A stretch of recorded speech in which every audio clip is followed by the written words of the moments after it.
এবং আমাদের সেনাবাহিনীকে প্রস্তুত রাখা হয়েছে। জনাব স্পিকার স্যার, আপনাকে ধন্যবাদ। মাননীয় সংসদ সদস্যকে সাম্প্রতিক জনস্বাস্থ্য সম্পর্কিত একটি বিষয়ে আমাদের দৃষ্টি আকর্ষণ করার জন্য। মাননীয় স্পিকার, একটু প্রাসঙ্গিকতার বাইরে একটি কথা বলতে চাই। মাননীয় সংসদ সদস্য যেই নোটিশটি দিয়েছেন, আপনার হাতেও আছে, সংসদ কার্যালয়ে আছে, আমার হাতেও আছে, কিন্তু উনি যেই প্রশ্নটা উত্থাপন করলেন নোটিশটি, তার 4 ভাগের 3.5 ভাগ বাইরেতে বলেছেন। এই প্রশ্নের সাথে কোনো সম্পর্ক নেই, নতুন তথ্য বলেছেন, যেটা আমি উত্তর দিতে পারবো আলহামদুলিল্লাহ, তবে আমার মনে হয় এটা রেওয়াজের বাইরে, রীতির বাইরে। যাক মাননীয় স্পিকার, তবু আমি বলে যাচ্ছি, আশা করি মাননীয় সংসদ সদস্য সকল উত্তর পাবেন। প্রথম 2টি লাইনের দ্বিতীয় লাইনে উনি লিখেছেন 2026 সালের শুরু থেকে 9 জুলাই পর্যন্ত এই 6 মাসে আমাদের 6175 জন ডেঙ্গু রোগে আক্রান্ত হয়, যার মধ্যে 22 জনের মৃত্যু হয়। মাননীয় স্পিকার, 2025-এর জানুয়ারি থেকে জুলাই পর্যন্ত গত বছর রোগীর সংখ্যা ছিল 15,210, মারা গিয়েছিল 58। একই সময়ে মাননীয় স্পিকার, এইবার জানুয়ারি টু জুন আক্রান্ত হয়েছে 8,978 জন, মারা গিয়েছে 28 জন। তার মানে গত বছরের তুলনায় অর্ধেকের চেয়ে কম। কিন্তু এই জন্য আমি কোনো সাবাস দিতে চাই না, যেহেতু মানুষ এখন আক্রান্ত। তবে এটুকু বলতে চাই, ডেঙ্গু রোগকে মোকাবেলা করার জন্য মাননীয় স্পিকার, গত 2 মাস আগ থেকে আমরা সারা বাংলাদেশ ব্যাপী আমাদের সিভিল সার্জন, বিভাগীয় পরিচালক, জেলা প্রশাসক, উপজেলা নির্বাহী কর্মকর্তা, উপজেলা স্বাস্থ্য কর্মকর্তা সহ আমরা পরিচ্ছন্ন অভিযান প্রতি শনিবার চালিয়ে আসতেছি। সকল ড্রেনগুলিকে পরিষ্কার করা হয়েছে। Dhaka city corporation, Dhaka city north, Dhaka south এবং বাংলাদেশের প্রত্যেকটা মিউনিসিপ্যালিটি এবং সিটি কর্পোরেশন একইভাবে মশা, ফ্লাইং অ্যাডাল্ট মশাকে মারার জন্য স্প্রে করে যাচ্ছে এবং লার্ভাকে মারার জন্য এক জাতীয় ট্যাবলেট ব্যবহার করা হচ্ছে। সেই কারণে মাননীয় স্পিকার, মশার উপদ্রব এবং ডেঙ্গু রোগীর সংখ্যা কিছুটা কমে এসেছে।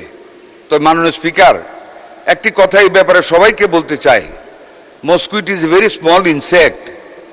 আমাদের মতন একটা ঘনবসতিপূর্ণ দেশে, বৃষ্টি বাদলের দেশে যত্র পানি জমে থাকে, মানুষের ছাদের উপরে টবে পানি জমিয়ে রাখে। আমরা যদি লোক পাঠাই পরীক্ষা করার জন্য, মহিলারা বাড়িতে ঢুকতে দেন না, মোবাইল কোর্ট গেলে গালিগালাজ করেন, ঢুকতে দেন না, নিরাপত্তার অভাব ফিল করেন।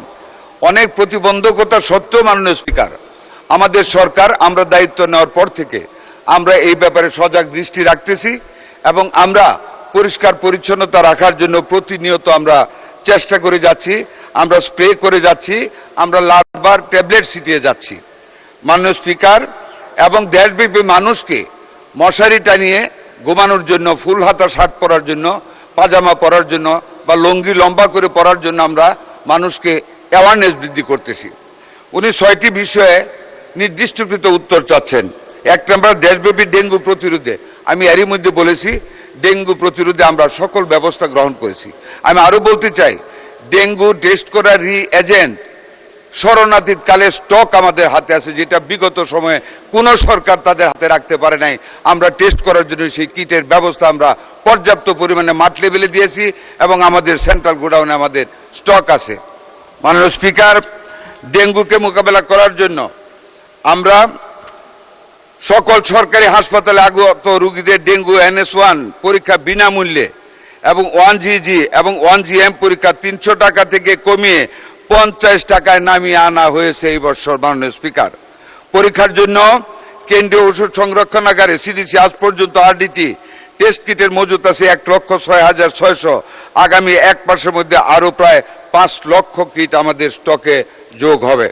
মাননীয় স্পিকার, ডেঙ্গু রোগ শনাক্তকরণের জন্য প্রয়োজনীয় কিট ও রোগীদের জন্য প্রয়োজনীয় ব্যাগ, ওষুধ সংরক্ষণের 1 লক্ষ স্যালাইন ব্যাগ আমরা এক্সট্রা মজুত রেখেছি। মাননীয় স্পিকার, সারা বাংলাদেশের প্রত্যেকটি উপজেলা লেভেলে আমরা পর্যাপ্ত পরিমাণে স্যালাইন সরবরাহ করে রেখেছি এবং আমাদের হাতে অনেক স্যালাইন আরও পর্যাপ্ত পরিমাণে যে কোনো মুহূর্তে যে কোনো পরিমাণ স্যালাইনের প্রয়োজন হলে আমরা সরবরাহ করার সক্ষমতা রাখি। আমাদের স্যালাইন এবং কিটের অভাবে কোনো রোগীর কোনো অসুবিধা হবে না। রোগীদের হাসপাতালে ভর্তির ব্যাপারে প্রশ্ন করেছেন মাননীয় স্পিকার, আমরা প্রত্যেকটা হাসপাতালকে প্রস্তুত রেখেছি। যে কোনো সময় যে কোনো পরিমাণ রোগী আসলে আমরা মোবাইল হসপিটালও আমরা তৈরি করে রেখেছি এবং আমাদের সেনাবাহিনীকে প্রস্তুত রাখা হয়েছে যদি ভয়াবহ আকারে ডেঙ্গু দেখা দেয় সেইখানে আমরা রোগীদেরকে সংকুলন করে ডাক্তার প্রস্তুত করে রেখেছি, নার্স প্রস্তুত রেখেছি যাতে করে সকল রোগীদের সেবা প্রদান করা যায়। উপজেলা লেভেল পর্যন্ত মাননীয় স্পিকার আমরা সেগুলি করেছি। আইসিইউ, পরীক্ষা নিরীক্ষা, ওষুধ, চিকিৎসক, নার্সের সার্বিক ব্যবস্থা আমরা গ্রহণ করে রেখেছি মাননীয় স্পিকার। মাননীয় স্পিকার, এর ভিতরে যদি ডেঙ্গু রোগীদের জন্য কোনো রকম শ্বাসকষ্টের কারণ দেখা দেয় আমরা আমাদের ভেন্টিলেটর এবং আইসিইউ পর্যন্ত প্রস্তুত রেখেছি যাতে করে আমাদের কোনো রোগী বিনা চিকিৎসা অবহেলায় যেন মৃত্যুর কুলে ঢলে না পড়ে। আমাদের সরকার আমরা সেই ব্যবস্থা আল্লাহর রহমতে আমরা করতে সক্ষম হয়েছি, আমরা করেছি। সারা দেশব্যাপী লিফলেট বিতরণ করা হচ্ছে। আজকে আমরা জুমে মিটিং করেছি মাননীয় স্পিকার, সারা বাংলাদেশের সকল সিভিল সার্জনদের সাথে কোথাও যেন বন্যা উপদ্রুত এলাকা সহ কোথাও যেন একটা রোগী ডেঙ্গু রোগী অবহেলায় পতিত না হয়, যদি কারো আক্রমণ হয় সাথে সাথে যেন আমাদের হসপিটালে স্থানান্তর করা হয়।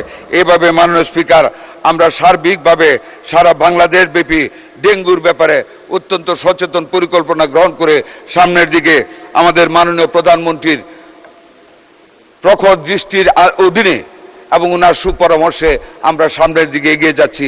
আশা করি সকল মাননীয় সংসদ সদস্যগণ আপনারাও যার যার নিজ নিজ এলাকায় পরিষ্কার পরিচ্ছন্নতা অভিযানটা চালিয়ে যাবেন যাতে করে আমাদের 18 কোটি মানুষের নিরাপত্তা প্রহরী হয়ে আমরা দাঁড়িয়ে থাকতে পারি। আপনাদের সবাইকে ধন্যবাদ। মাননীয় স্পিকার, আপনাকেও ধন্যবাদ।